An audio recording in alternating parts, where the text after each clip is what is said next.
Ooh, I forgot to talk about another Dua perfume. Hi guys, welcome back to my channel. If you're new here, welcome. My name's Arlene. On today's video, I want to talk about the Dua brand of perfumes. It's a very popular dupe house that most people are familiar with. If you're not familiar with it, you're going to get familiar with it now. Before I start this video, I want to preface with saying that this is not sponsored at all in any way. I've never received any kind of PR or anything of the sort from Dua. This is just me being a perfume enthusiast, a perfume collector, who is brand new to reviewing perfumes on YouTube, and I do not receive anything in PR yet. I don't even know how to go about that. That's not even anything I'm really concerned with, but I do want to share with you my thoughts on some of these perfumes because that's what I've been doing. That's what I like to do. I love smelling new perfumes. I love the experience of them. And sometimes we really want to experience a perfume that is very expensive. And it may not always be easy to get a hold of. For example, today I passed by the mall on my way home from work, and there's no way for me to get a hold of or get my nose on certain perfumes because they're not going to be at a Macy's or at a Sephora. They're high-end, so you gotta go to like a high-end niche perfume store. And I'm a person who gets a little bit of social anxiety, especially going into stores where I know the salespeople are going to try to pressure me and, telling me what they have and, stopping me every few minutes, asking me if I need help. And it makes me want to like run out of the store. It's really crazy. But so it's hard for me to get my nose on certain perfumes because they're hard to find in physical places. And then sometimes ordering small samples can be very pricey. Or you have tried it and you love it, or you've tried a Middle Eastern dupe of it and you want something that smells a little bit better, maybe closer to the original, that doesn't have any kind of a difference, or it's like a slight difference but maybe a little better. In my personal experience, I've only had, besides Middle Eastern perfumes, I've had some perfumes from 3 types of like popular dupe houses who also make their own perfumes. But Dua is new to me. I just received a couple of weeks ago maybe, and I want to go over those with you. I have some from Okja, which are like, you can't see them, but they're at the bottom shelf over there. And I have a couple of Juliana's perfumes. So let's start with one of the very first ones. Actually, I bought all 4 of them together. When I discovered Berlinetta from Maison Alhambra, and that it's a dupe for Byredo's Bibliothèque, and I fell in love with Berlinetta, I kind of wanted to be sure, because Middle Eastern perfumes, I feel like Maison Alhambra for the most part is very good at duping, and it smells almost identical to the actual perfume that it's inspired by. But I just wanted to be sure, because most Middle Eastern perfumes, they need to macerate, right? They need to sit, they need to develop. They almost always don't smell right off the bat how they are supposed to smell. They might take a couple days, sometimes they take a couple weeks, sometimes they take a couple months. So I was so excited about the smell of Berlinetta, and I was like, is this really what Bibliothèque smells like? What if I'm wrong? What if it starts to change and then I don't like it? That has happened to me with some of my Middle Eastern perfumes. Maybe I'll come back around to it, but one that comes to mind is Hibisco Nirvana. When I first started making these videos way back when, it was one of my top 10 favorites of everything that I've ever purchased. It smelled so good when I first got it. Actually, when I first got it, it was not that great. It needed like a week, and then it started getting really nice. And now it's not that it's not nice, it's just getting really strong, like beast mode strong. So it's like, I'm not always in the mood for it. You have to be very careful, like, because once you wear it, even if it's a couple of spritz, you are going to smell that nuclear bomb in your face all the time. So sometimes I'm in the mood for a strong perfume that I want to smell with every breath that I take. And sometimes I'm not. So they can change. So with that said, this is a dupe for Bibliothèque from Byredo. This is from Dua, and this is called The Library. And I think I went over this in my last video, but this smells exactly like Berlinetta. It just does. It smells really good. To me, it smells, not everyone likes this, I don't think. I think it's not a safe blind buy. My daughter doesn't like it. She says it smells like fruit candy, like cherry candy. Like, I used to buy these little candies called Chowards. They're like violet little candies. They're called mints, but they're not really minty. They're just like violet flavored little chalky candies that have the consistency of like sweethearts. Is that what they're called? Sweethearts? Not sweethearts. Sweeties, right? I don't remember now. They were so good. They were one of my favorite candies as a kid. This does have like an artificial fruity scent that's similar to candy, but it's also kind of blended together with like a type of leather or like a type of wood that just gives it like this depth with that candy, which makes it, to me, kind of like irresistible. And yeah, there is a very obvious violet note, but it is like a violet candy type of note with a nice leather. I'm not getting like rubber tires or like petrol or oil or gasoline or any kind of strong leather like that. It's not even like the leather in Teriyaki, which some people love that perfume, but I feel like the leather can be really animalic. No, this is a very pleasant, like a leather book, like a leather bound book kind of smell. And I really like it very, very much. I think this is a win. So I keep this in my purse. At the end of the video, I'll also go over with you guys. I have like these little baggies that I keep in my purse at all times.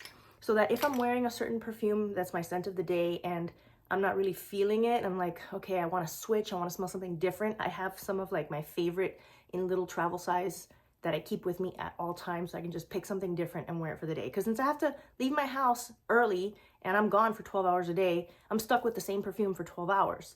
And if it were up to me, I would change perfumes every 4 hours. I would be wearing 3 or 4 different perfumes a day. So with that said, this little guy comes with me everywhere, and I just leave my Berlinetta at home. And if I spray her on for the day, that'll be what I spray for the day, and then I'll just use this.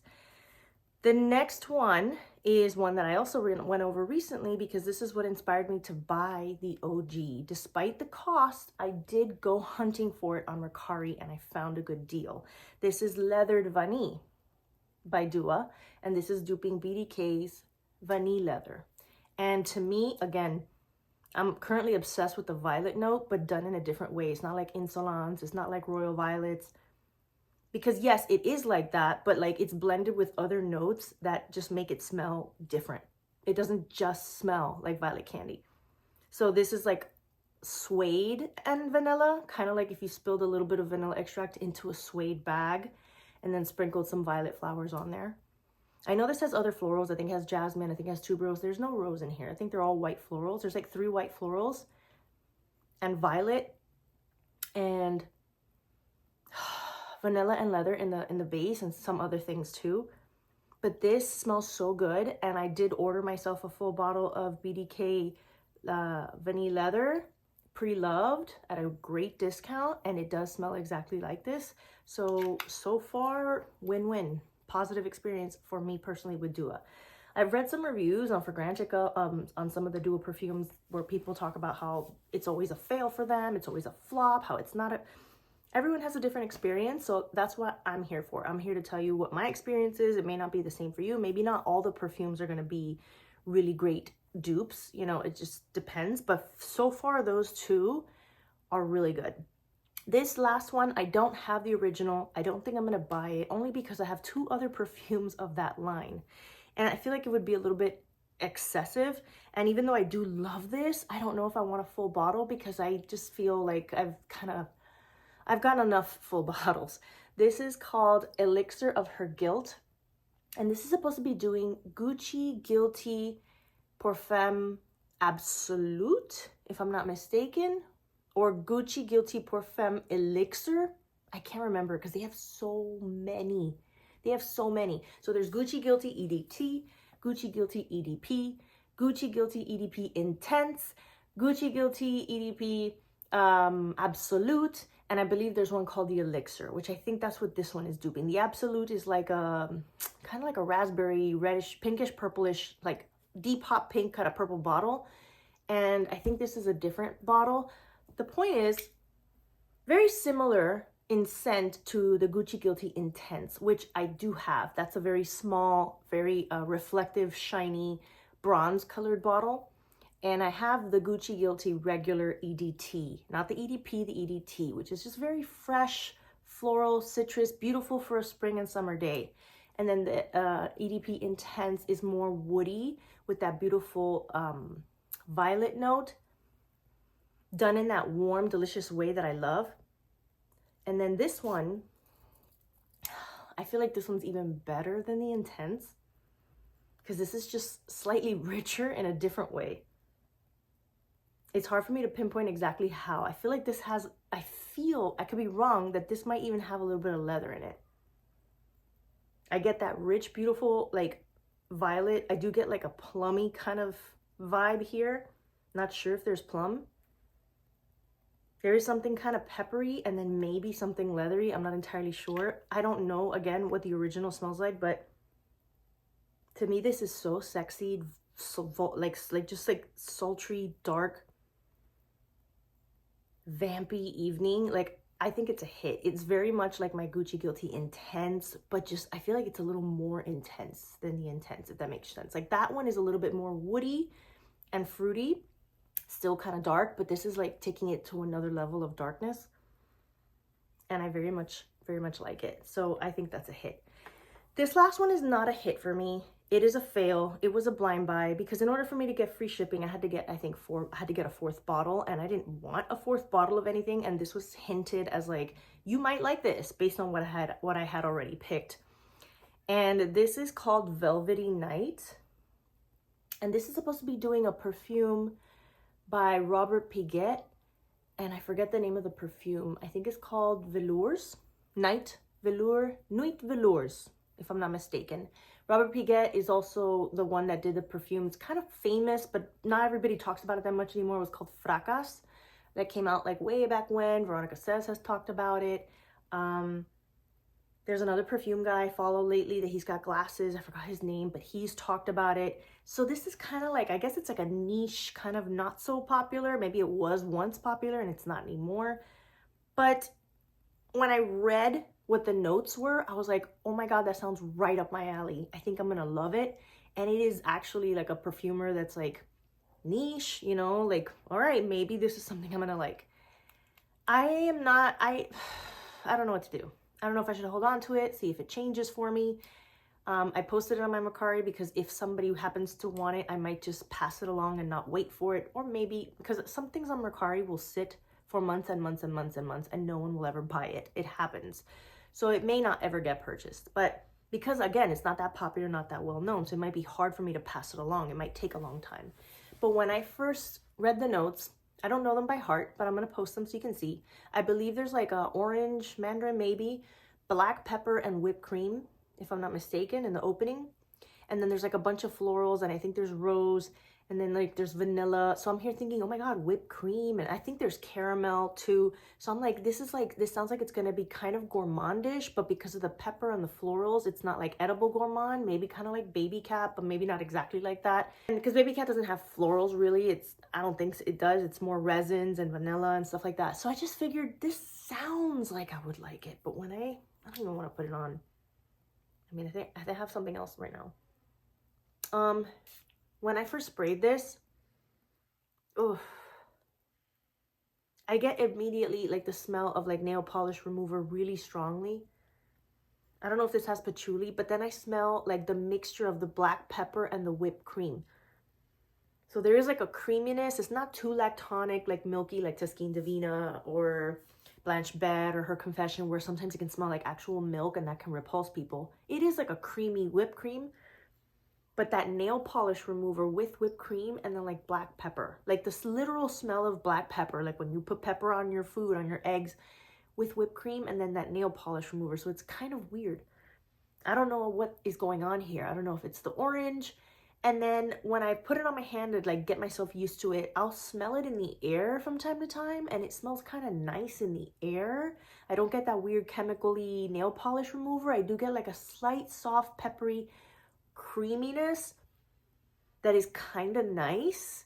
And then as it dries down, that smell always kind of stays. But when I put my nose to my skin, I still get that weird smell, but when it's in the air, it smells nicer. It's almost like it smells good from far away, just not up close.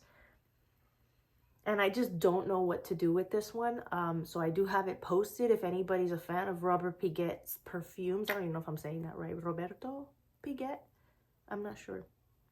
I'll post everything around here so you guys can see it. But this one's weird. I thought I was gonna love it, and for now it sits in my collection, but I do have it up for sale on my Mercari, which is linked below. So I carry those around with me. This is kind of like my challenging perfume that every once in a while, you know, maybe I'll spray it to see, has it gotten any better? But I kind of don't know if it's going to change. The next one, I'm going to talk about what I have always with me at all times. This is an Okcha oil. And yes, Okja, this is called Sweet Addict, which is a dupe for Love Don't Be Shy by Killian. But you see how the paint gets chipped? So I don't like the Okja bottles that much because they're very sensitive. They clank into anything around, they'll chip. But I bought this oil because when I made a purchase from them one time, I needed to buy one more thing in order to get free shipping. I really hate that, like that companies do that, but whatever. And I didn't want any other perfume. I didn't want to blind buy any other perfume. I had in my cart exactly what I wanted. And one of them was Sweet Addict, which I do have. So I figured, let me just get the oil. I don't use this that much. I'm not a person to use scented oils or even scented lotions. Some people like the layering of, you know, your body wash is scented, then your lotion is scented, then you put oil, then you put perfume, then you put a splash or a mist, body mist. That changes too much what the perfume might smell like when I go to put it on. So I just shower with my regular body wash. Yes, it has some sort of a scent, but it doesn't linger that long. I moisturize with a regular Aveeno, you know, oatmeal-based moisturizer. I don't use anything with a particular scent, but I do carry this around in my purse in case I feel like, you know, trying something different. And when you open the top, it is a roller ball, but if you open the bottom part, it's not a dropper, but just like a stick. And then the oil will eventually, you know, drip down from there. So this is gonna take 1,000,001 years for me to go through, but I have it, and it's a perfume that I like, that I'll never really get sick of. It's a beautiful orange blossom, sweet, marshmallowy, sugary scent. Smells like Love Don't Be Shy. And that I carry around with me. What else do I have in here? I have here Lancome's Idole Nectar, which is a bunch of roses. There's like 3 or 4 different kinds of roses, caramel, popcorn, and vanilla. There's no fruit note in here, but for some reason, this gives me such a fruity vibe, and I think it's just the way that the rose smells in combination with the caramel and vanilla. Like the you know, that tart, floral, pretty, sort of sweet scent, but kind of tart scent that roses just naturally have. And then you bring in a caramel and a vanilla and you put them together and it gives me like a fruit smell, but it's not fruit. And the popcorn is a subtle thing here. I've never tried the Cirque du Soleil perfume or the new Paris Corner dupe for it. I'm kind of not interested. Maybe I'm missing out, but I hear that it has popcorn, caramelized buttered popcorn notes and like cotton candy. And it just, to me, it sounds like it's gonna be a mess. Maybe I'm totally wrong. But I did go to Sephora and I did sample some perfumes today, and some of the most popular, famous ones. For example, this new one by the 7 Virtues called Buttercream Haze. I put it on, I tried it.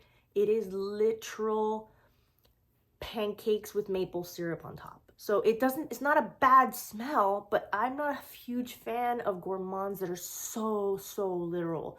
They smell wonderful. It's like, oh my God, but that's gonna make me wanna go eat pancakes with syrup, and I'm gonna walk around smelling like pancakes with syrup, and people are gonna ask, what does that smell of pancakes and syrup? This is why I have certain perfumes that I don't wear that much. It almost smells better like if it would be a candle or a room spray of some kind, you know? Like, it's a beautiful smell, not perfume, scent, right? But I wouldn't wanna wear it. Whereas this, the caramel isn't like a super obvious gourmand. The way it mixes with the roses, and then that small bit of popcorn just brings it to kind of like a light saltiness. Not as salty as something like Olympia by Paco Rabanne, and it's not as popcorny as like the Pure Excess, I think it's called, for her by Paco Rabanne. The way it's done here is so pretty, and it's just like a sparkly, pretty, sweet rose with that little hint of something nutty underneath.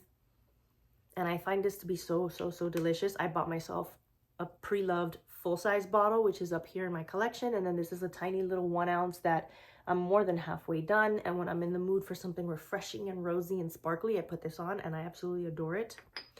I also have in here my Chloe bottle. This is just Chloe by Chloe. And this is a tiny little bottle. This is 20 milliliters, not even 1 whole ounce. It's 0.67 of an ounce. It is a sprayer. And this, it was a gift set that I bought on Joma Shop because it was actually cheaper. It was more, I was getting more juice for my money to buy the gift set that comes with the regular size and this little travel size. It didn't come with a lotion or anything like that.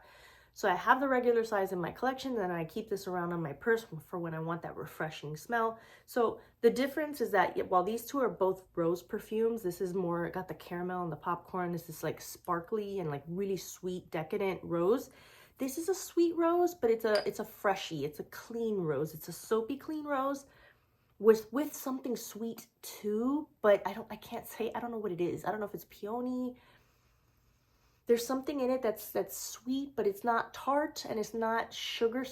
Maybe it is sugary. It's not caramelly or vanilla or gourmand. It's like a sugared rose, like sugar rose water. Kind of like Rose de Vence, which I've talked about before by Zemaya. It's actually up there, which is, I think, is a dupe for, not Rose de Vence, Rose of Dreams by Zemaya. It's supposed to be duping Rose de Vence by Louis Vuitton. Kind of like that, but that one's even more aquatic and fresh and slightly, not green, but slightly aquatic, slightly blue, I want to say, right? This one's a little bit sweeter than that, kind of. And I like it. It's very refreshing. It's a nice little change of pace if I'm like wearing a heavy scent for the day or a gourmand and I'm kind of over it and I just want to switch it up. And then what else do I have in here? Let's see. Ooh, I forgot to talk about another duo perfume. This is a big deal, guys. This is a big deal. This is one that I also bought on Mercari, because if I go to the Duo website and I want to order it, I'm going to have to order a bunch of things just so I can meet the minimum standard amount of spent money in order to get free shipping. And I don't want to go through that. Even though it's kind of silly, because when you go to Mercari, a lot of times when you buy something, they make you pay for the shipping anyway. But if they lower the price enough, paying for the shipping, it's kind of like, it's a wash, right? Or it's still a deal. Again, this is a Duo brand travel size of a scent that they have called Magnetic Moon. Magnetic Moon is supposed to be a dupe for Atelier des Ors. I'm not sure if I'm saying it right. It's a niche house. It's a beautiful bottles that have gold flecks inside and like the black cap. And it is a dupe for Lune Feline, which was actually released in 2015. And this is my latest hyperfixation and obsession. It's a very expensive bottle, brand new. It can go up to like $250. I've seen it on some websites for like $190 something. This is the dupe. This is not the real thing. To me, this is quite similar to, I have it up there, but I'll post this so you guys can see a little bit, not quite similar, a little similar to Vanilla Diorama by Dior, which again, I don't have the original. I have the dupe from Fragrance World called Vanilla Drama, or Vanilla Drama. I think it's Vanilla Drama. Only that one doesn't have, so this is like, they're both like a spicy vanilla, right? This is a spicy vanilla, but it's not like a cupcake vanilla. It's not an edible vanilla. It's kind of a dry resinous vanilla with dry powdered holiday type spices, right? Like nutmeg and cloves and cinnamon. It's got those beautiful like fall season, winter season, holiday season sort of spices. But it also has like a slight smokiness, but it's not super smoky, like something, for example, like By the Fireplace by Replica. It's not that smoky. It's not as smoky as like the tobacco scent in Guerlain's Honey Tobacco, which I also sampled. It's not as smoky as my dupe that I have for Tobacco Vanille. I've never tried the original, but the dupe is quite smoky smelling. It's like a beautiful, deep, kind of humming smoke, not like a roaring smoke in the air, kind of like if you had incense on. But it's not the star of the show. It's just kind of there to like ground that beautiful sweet and then like herbaceous sort of like powdered spices from the holidays. And I find it to have a slight touch of something animalic. That might be what might turn some people off. For me, it doesn't bother me because the way everything else smells is so beautiful, but every once in a while it's like a hint of like animal smell. Some people may feel that it smells like leather. This doesn't have any leather in the notes, and it doesn't smell like leather to me. It sounds weird to say, but almost like animal pee or something. Like it's like not really like obvious and gross and intense, but obviously, but it's like a hint. And then my Vanilla Drama also has that. It's something that you find a lot in vintage smelling perfume. So I feel like this is a very mature sort of vintagey style, but yet it's kind of modern. Like it's much better than, like, for example, I talked about in one of my last videos, my Maubusin. It smells very vintage. I feel like it smells a little too vintage for me. I thought it would be a little more relevant because it came out in the year 2000, and we're in 2025. But like, Jesus, I can't believe perfumes smell like that, like into the year 2000. I was still in high school, but We had like Curve and CK1. I guess maybe it was for mature people back then, but I wore this for the first time like as my daily wear, my scent of the day today, and I got complimented. Today's Friday when I'm filming this. I went to work. I had to leave work early because my car was due for an oil change, and I go all the way down really far from where I live to a whole other city to go see the one mechanic that I trust more than anything, because I don't trust anyone with my car or with anything really. I have to find somebody that's trustworthy. He came in and was like, oh, your car's almost ready, you know. And he's like, what perfume do you use? And I'm like, I don't know. I have like a pretty big collection. I use a lot of different perfumes. I use a different one every day. He's like, I'm like, so you mean like what I'm wearing now? He's like, yeah. Like your car had a smell, and like you kind of smelled, like, what are you wearing now? And I said, Lune Feline. And he goes, Lune Feline. I think he wanted to like put it in the files for his wife or something, because he's like, my mom says it all the time, and you know, I've said it before too. I'm like, you always smell so good. Like every time you come here, she always smells so good. The last time I was there was like 6 months ago. I get my oil change like every 5 or 6 months, I think, is when you have to do it. And he and his brother were going nuts over what I was wearing, and they can smell it in my car because they get in my car. I like to refresh my perfume when I get in my car and I'm going to go somewhere. I'm leaving work or I'm getting to work, and I guess it gets on my seats a little bit or something. It stays in the air. I was wearing Musamman White Intense by Lattafa. And that also, to me, even though it doesn't have leather in the notes, has like a slightly leather scent. But today I was wearing this, and I didn't want to sit there and start to explain that, well, it's called Magnetic Moon and it's by a brand called Dua, but they're actually like copying or like cloning or duping, you know, this really expensive niche perfume. Like, I didn't want to do that. I mean, I probably could have and maybe saved the fellow some money if he's going to buy something nice for his wife, but it just didn't seem like the time or place to start getting into that sort of discussion, and I didn't really want to. Some people love to like do that and open up big discussions in the middle of whatever, and I just didn't want to. So I said it's called Lune Feline, and I debated it the whole way home. I'm like, should I get a full bottle? Should I get a real bottle? Should I get a whole bottle? And I had already been looking it up on Mercari, and there were some for sale for like $150. Another one was like $180. The cheapest one was like halfway empty. So I was like, I don't know, like, how long have they been open? How long have they been, the longer they've been open, the longer the air's been exposed inside the bottle, the sooner they've already started the rotting, aging process. And some perfumes can last well over 10 years if they're kept well, which is my goal, which is my intention. I have perfumes that I had perfumes that I had for over 10 years, like at least 15 years. I feel like I had to throw some out when they were almost 20 years old. Like I had them since I was 19 or 20, and I'm 42 now. And like last year, I went through some of my perfumes. I'm like they were cheapy little perfumes, like from Hollister and Victoria's Secret. I'm like, I can't believe I've been carrying this around like with my stuff like throughout my life for this long. And it's kind of just smells like nail polish remover, and that's it. Doesn't really have like a scent. That's how you know it's gone bad. I just threw them away.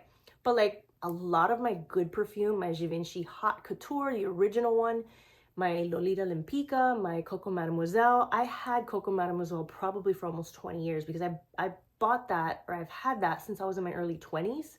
I'm in my early 40s now. And I think the very last little bit of it that was left, I threw out because it did kind of smell a little bit like nail acetone and not so good like my fresh bottle. But dude, 20 years is a long time. And I hardly wore perfume. Like I would just wear it for special occasions, for going out, not for every day. Now I wear perfume every day. This was full when I got it. And look at the dent now. This is a 10 milliliter. I will probably go through this before the bottle arrives. I went on Mercari and I ordered a bottle with a small dent. And I think it was maybe 125 or 100, something like that, 130. There was one on Joma Shop that was a tester for 129 that I saw earlier today that I thought about pulling the trigger, but I didn't. And then I said, oh, let me go for it. And I went back to go get it, and it was sold out. So now the only thing you can get is the new one for $198. So I was like, you know what? I gotta do it. I gotta pull the trigger. I'm gonna buy this lady's, you know, pre-loved bottle. I asked her, how long has it been open? Like, since you opened it and sprayed it, how long have you had it? She's like, just under 2 years. I'm like, okay, that's fine. When I bought my my Burberry, I got it in 2022 on a cruise ship, and I've had it for 2 years, you know, since I've opened it, sprayed it, used it, and it still smells fantastic. So I think it's gonna be okay. And even though this is kind of a fall winter fragrance, and I live in South Florida and it doesn't get very cold, I feel like this is so nice that I would be okay with wearing it whenever the heck I want, because I work in an air-conditioned office. I'm not outside in the heat, right?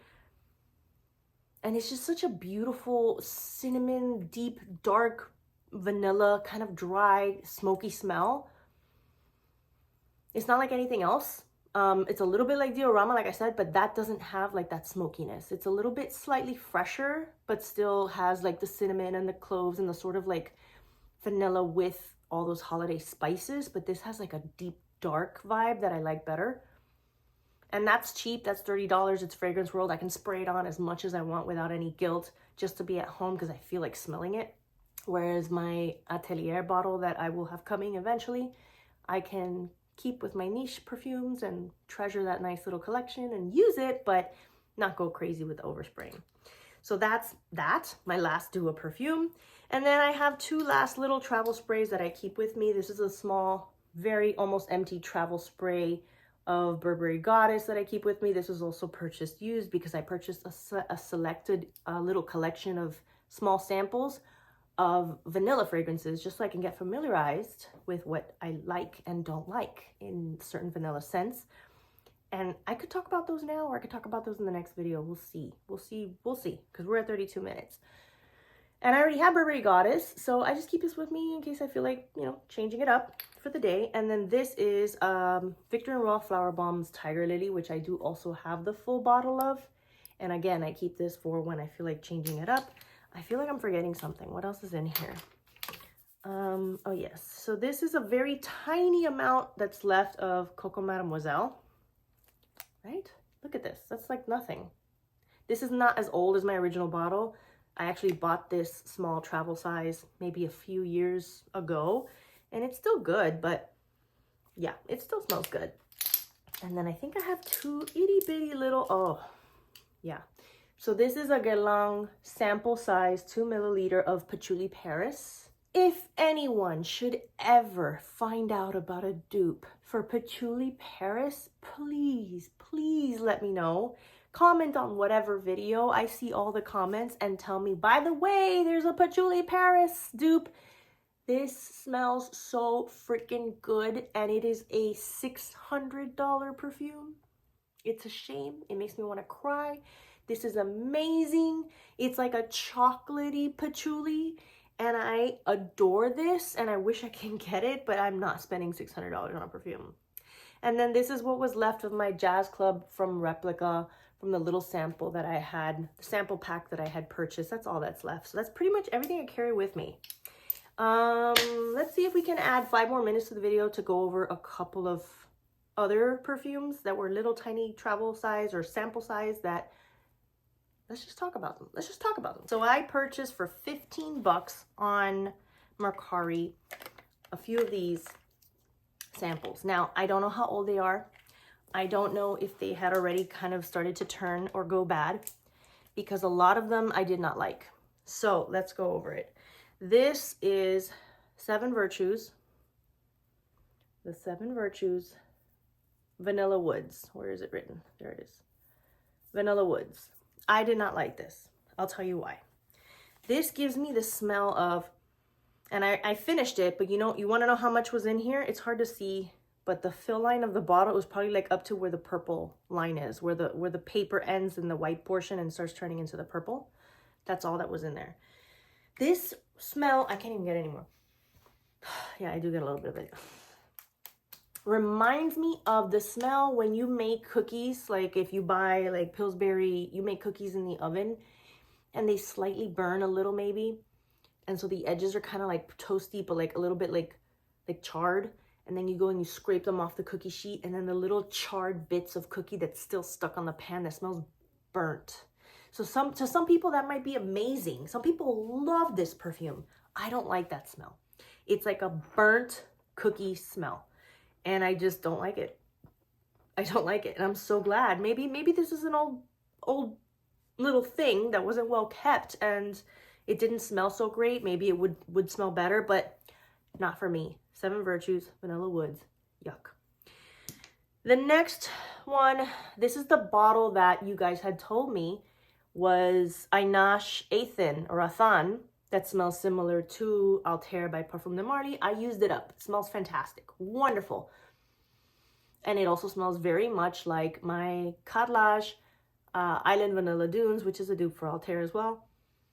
So this is great, but I feel like it's expensive and overpriced for that. Just get the Carrelage one. Then here we have Indult Paris. Indult by Tehota. This is so famous, so popular, so niche, so expensive. I've seen so many people talk about that little Indult bottle. I'm like, oh my God, I'm so curious. I want to get my nose on it. What does that smell like? It smells like vanilla. Vanilla. Like just vanilla. Like every vanilla perfume has something. Like we have Burberry Goddess is like lavender, ginger, cocoa with vanilla. And then this is like burnt cookies vanilla. And then we have like spicy, smoky vanilla. This just smells like flat out vanilla, like vanilla extract, which is not bad and it's not good either because it's nothing special. But at the same time, maybe it is special because some people want like a pure neutral vanilla. They don't want vanilla cookies. They don't want vanilla and maple syrup. They don't want vanilla and marshmallow. They don't want vanilla and spices. They just want vanilla. If that's all you want, go for it. But because it's just that, it doesn't seem to like last very long. There's only a tiny little bit here, so I don't know where to spray it to like kind of get a feel for it again. Hang on. Yeah, it's not a very good sprayer. Kind of drizzled out. It's almost like hard to like pick it up. Like, hello. Yeah, there it is. Okay. It's nice, but like for that, just get Vanilla Skin. Or like a Bath and Body Works kind of vanilla smell. That's what it smells like. A Bath and Body Works warm vanilla sugar smell. Like it's not bad. It's just very, very basic, simple vanilla. You can't go wrong, but this is a very expensive perfume. So if you have money to throw away, go for it. But for that, just get Fleur's Vanilla Skin. Like I do have a small sample of that, but it's over there. It smells fantastic, but I still need more time with it to like really understand it. And we'll talk about that in another video because this video is starting to get long. Then I have here Javoy Paris Fire at Will. Some of these I can't really tell you exactly what they're like because I do need more time with them. They're very small. Look what's left in there. Look what's left in there. I just remember smelling this and not thinking anything about it. It was just kind of, I'm getting a lot of a nail polish remover smell, and that's why I'm wondering, did she sell me like a bunch of old samples that she did not keep in a good condition? Because a lot of these have a weird nail polish removal smell, so I can't even vouch for the value and the quality of these samples that I was given, how old they are. But I didn't like that one because of that very strong nail polish removal smell, but that could be because it's bad. Then we have Maison Mata Escapade Gourmand, another super popular, famous, very much talked about vanilla. And I think I remember this one. This one, hang on, where are you? Yeah, I think this one was pretty good. It reminds me of Eclair. It reminds me of Bianco Latte, very much. Very much. Maybe there's something slightly fruity in here. I don't know if it's apple or what. But it's very much like a Bianco Latte Eclair kind of set. And it's like, okay, you want to pay extra money for something that you can probably get relatively cheaper? Go for it. But that's what this one smells like to me. And then we have Narcotica Happy Dust. And if memory serves, I think this one was my favorite one, if I'm not mistaken. Yeah, but it's also very, very fleeting, very light. It doesn't really last. It is like slightly prettier. It is kind of like just a vanilla, which and similar to the Bianco Latte. There's something a little spicy, but not super spicy. Nothing like a Lune Feline or a Vanilla Diorama, that kind of level of spicy. It's just kind of like a mixture of all of those things. It's a mixture of Indult, it's a mixture of Escapade Gourmand, and a little bit of, you know, Vanilla Diorama, where it's got like a very basic vanilla gourmand scent. One of these, and I don't remember which one, had something kind of fruity that I did not like, and I'm thinking it was Escapade Gourmand. Future editing Arlene coming back to talk about another one that I forgot to talk about. This is Greedy Vanilla Tana. I think this was the one that smelled like a weird fruity smell. So let's smell this one. I got a little piece of toilet paper because I'm running out of landscape here. Real estate. This was the one, I think. Yeah, see, I feel like she sold me a bad batch of little samples because they all have like a really strong nail polish removal smell. But I think this was the one that had like a weird fruity smell. Ugh. Right now I'm just getting like rancid nail polish remover. I think this was a bad bottle, but maybe my nose could be a little bit burnt out. But we'll talk about this one again in the future if I should, you know, test it again and get a different experience and I have something to say about it. But this was one that I forgot to mention in the video. Anyway, go back to the regularly scheduled programming. Which right now my nose is kind of going nose blind and I can't pick it up. But one of them, and I think it was Escapade Gourmand, had a strange kind of apple note that I was like, excuse me? I thought this was supposed to be a vanilla. I don't really care for it. I think the one that I liked the most was Happy Dust because I remember looking into it afterwards, seeing if I should get it, and then thinking, this barely lasts. Like, I feel like it's an expensive bottle and it's not going to be worth it. It's not gonna, like, I'm going to put it on and I'm going to smell it for a few minutes and then it's going to be kind of like it disappeared, like it's gone. And then I'm going to want to put on more and it's expensive. So it's like, you know what? There's so many good, cheap vanilla alternatives out there that I just don't feel like it's necessary. The name sounds beautiful, you know, Happy Dust, and the bottle looks really pretty, but do I really want to spend that kind of money for something like this? I don't think I do. So anyway, that's it for today's video, guys. I really hope that you liked it. Please give me a thumbs up and do consider subscribing, and stay tuned for the next video, which I will talk about what I've decided to declutter. And I'll see you guys in the next one. Bye.